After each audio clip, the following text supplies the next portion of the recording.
in trucks.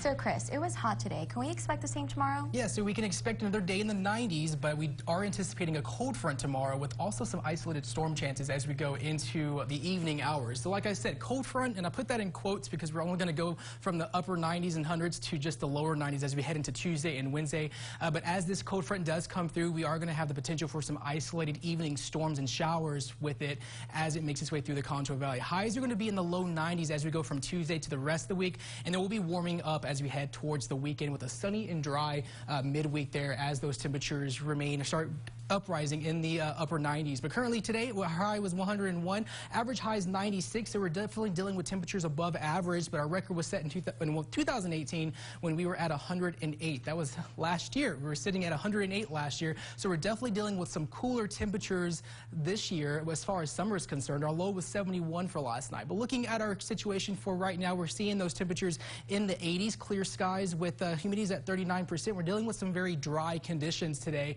with very low humidity and moisture levels. Winds are out of the east-southeast at 9 miles an hour. Current temperatures across the Concho Valley sitting in the upper 80s in Robert Lee, down into the lower 80s just south of us in El Dorado and Schleicher County. And as we go into the atmospheric moisture, we saw humidity levels around 22% earlier today. So definitely we are seeing those dry conditions. But of course, when we head into those overnight hours, we do get a little bit more moisture that does come through the area as we head into the overnight. Here's a look at the current radar. Nothing really showing up on radar. That's just scattering static there on our radar with the current conditions. But as we head into our futurecast, our temperatures are going to be fairly warm for tonight, and then leading into tomorrow, we're going to start seeing this increase in cloud cover as we go into Monday morning, and then we're going to see that potential for those isolated storms to come through as that cold front makes its way through the area Monday evening. So we are seeing the potential for a few isolated storms, and according to the models here, it looks like we're going to see most of the activity in our northern county. So we could see some just brief areas of heavy rain, but not everybody is going to get rain. It's going to be very isolated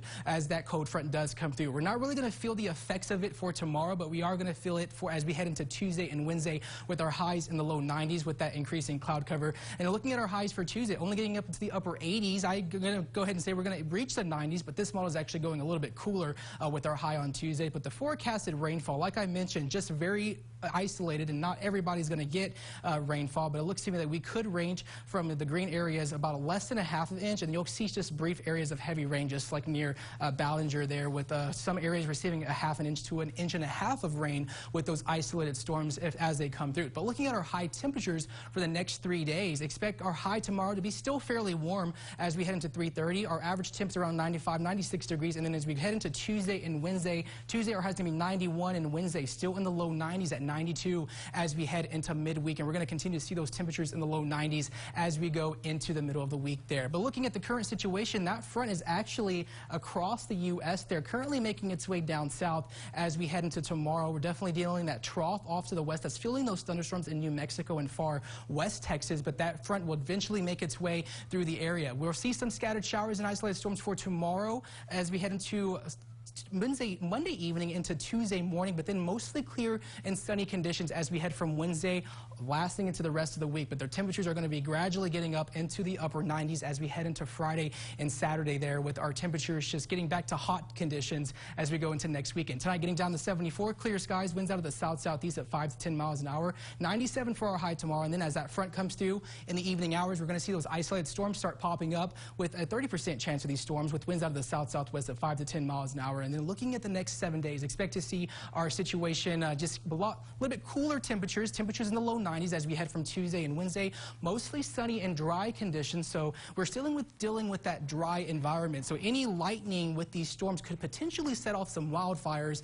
with those storms as they make their way through, because we're still dealing with very dry conditions for us here in West Texas. So looking at the next 7 days, highs getting up into the upper 90s for next weekend, overnight lows in this mid to low 60s as we head from Tuesday all the way to the rest of the week. I definitely prefer dry temperatures than humid temperatures. Definitely.